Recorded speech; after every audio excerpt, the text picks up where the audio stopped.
સુરત મહાનગરપાલિકા દ્વારા સ્વામી વિવેકાનંદજીની 161મી જન્મ જયંતિની ઉજવણી કરાઈ હતી, જેમાં સુરત મનપાના પદાધિકારીઓ સાથે ભાજપ પ્રમુખ સહિતનાઓ હાજર રહ્યા હતા. સુરત મહાનગરપાલિકા દ્વારા સ્વામી વિવેકાનંદજીની 161મી જન્મ જયંતિની ઉજવણી કરવામાં આવી હતી. સુરત મનપા દ્વારા સ્વામી વિવેકાનંદજીની જન્મ જયંતિની ઉજવણીમાં ડેપ્યુટી મેયર, ચેરમેન અને અન્ય કોર્પોરેટરો અને પદાધિકારીઓ હાજર રહ્યા હતા. સાથે સુરત ભારતીય જનતા પાર્ટીના શ્રી નિરંજન ઝાઝમેરા અને પદાધિકારીઓ હાજર રહ્યા હતા. જન્મ જયંતિ નિમિત્તે સ્વામી વિવેકાનંદજીની પ્રતિમાને સુરતની આંટી પહેરાવાઈ હતી.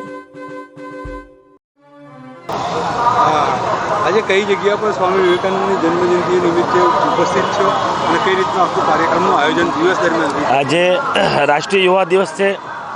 સ્વામી વિવેકાનંદ સર્કલ, સ્વામી વિવેકાનંદ બ્રિજ પાસે આજે અમે તમામ ચૂંટાયેલા પ્રતિનિધિઓ સ્વામી વિવેકાનંદને પુષ્પાંજલિ કરીને વંદન કર્યા છે. સ્વામી વિવેકાનંદજીએ ભારતીય સંસ્કૃતિ અને એનું મૂલ્યોનું વિશ્વમાં ડંકો વગાડ્યો છે. સ્વામી વિવેકાનંદજી એક સૂત્ર છે, ઉઠો, જાગો અને ધ્યેય પ્રાપ્ત થતી મંડી રહ્યો. આ સૂત્રથી યુવાનોમાં પોઝિટિવ ઉર્જા આવે છે. ગાંધીજીએ પણ કહ્યું છે, આઝાદીની ચળવળ જ્યારે ચાલતી હતી ત્યારે સ્વામી વિવેકાનંદના પુસ્તકો મને આઝાદીની ચળવળમાં બળ અને પ્રેરણા પૂરું પાડતું હતું. માણસ બીમાર હોય પણ સ્વામી વિવેકાનંદને જો વાંચી જાય તો બીમારી ઊભો થઈ જાય છે. આવા એના વિચારો છે. આવતા 5000 વર્ષ સુધી આ વિચારોનું ભાથું આપણી પાસે છે. આ બાળ દિવસે, યુવા દિવસે હું તમામ યુવાનોને સ્વામી વિવેકાનંદને એકવાર પુસ્તક વાંચવા અપીલ કરું છું. અસ્તુ ભારત માતા કી જય. મેસેજ આપનો પરિચય ચાલો. હા, હું વિજય જાલંધરા, લીગલ સેલ, સુરત મહાનગરમાં જવાબદારી છે. આજે સ્વામી વિવેકાનંદજીનો જન્મજયંતિ, કઈ રીતે શું સંદેશો આપવા યુવાન છો, કઈ શું કહેશો યુવાન? હું અખિલ ભારતીય વિદ્યાર્થી પરિષદમાં વિદ્યાર્થી કાળમાં પણ વિદ્યાર્થી પરિષદમાં જવાબદારી નિભાવી ચૂક્યો છું. અખિલ ભારતીય વિદ્યાર્થી પરિષદને સંપૂર્ણ સ્વામી વિવેકાનંદ જીવનના જીવનચરિત્ર ઉપર એણે શું શું રાષ્ટ્ર માટે કર્યું, એ ભારતીય સંસ્કૃતિને વિશ્વના ફલક ઉપર લઈ જઈને યુવાનોને મેસેજ એવો આપ્યો છે કે યુવાનો સશક્ત બને અને ભારતને વિશ્વગુરુ બનાવવામાં સંપૂર્ણ એનું યોગદાન પ્રસ્થાપિત કરે.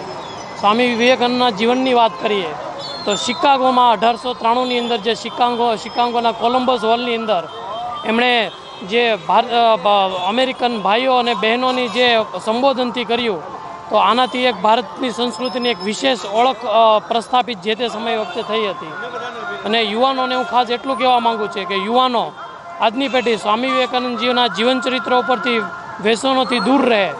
વ્યસનોથી એટલા માટે કે સ્વામી વિવેકાનંદના જીવનનો ફરી એક હું પ્રસંગ આજે તમને બતાવું છું આ મીડિયાના માધ્યમથી, કે જે યુવાન તંદુરસ્ત હોય એની સામે ક્યારેય કોઈ આપત્તિ આવતી નથી. સ્વામી વિવેકાનંદ એક દિવસ જ્યારે અમેરિકા એનો પ્રવાસ હતો એ દરમિયાન એ ટ્રેનમાં સફર કરી રહ્યા હતા, ત્યારે કોઈ ત્યાંના કોઈ ધોળિયા લોકોએ એની મજાક કરી હતી.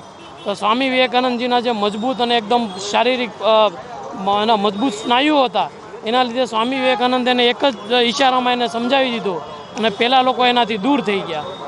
તો મારો કહેવાનો મતલબ એ છે કે જો તમે શારીરિક રીતે સશક્ત હોય તો ક્યારેય કોઈ તમારી ઉપર ક્યારેય કોઈ આંગળી નહીં કરે અને તમે એકદમ મજબૂતાઈથી તમારો જે કંઈ તમારે જે અવાજ હશે એ ઉઠાવી શકશો.